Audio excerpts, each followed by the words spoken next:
ত্রিপুরা প্রদেশ মহিলা কংগ্রেস জিন্দাবাদ जिंदाबाद जिंदाबाद ত্রিপুরা প্রদেশ মহিলা কংগ্রেস জিন্দাবাদ जिंदाबाद जिंदाबाद চারিদিকে দিকে নারী জিন্দাবাদ जिंदाबाद जिंदाबाद স্বরাষ্ট্রমন্ত্রী অমিত শাহকে ইস্তফা দিতে হবে স্বরাষ্ট্রমন্ত্রী অমিত শাহ নির্বাচন স্বরাষ্ট্রমন্ত্রী অমিত শাহকে ইস্তফা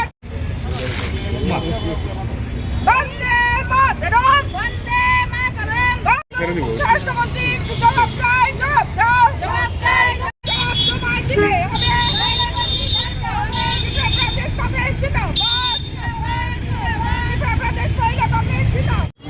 আপনারা অবগত আছেন যে সারা দেশে যেভাবে একের পর এক মহিলাদের উপর যৌন নির্যাতন, গণধর্ষণ, ধর্ষণ এবং হত্যালীলা সংগঠিত হচ্ছে, সেটা আমাদের ভাবতেও আমরা শিউরে উঠি।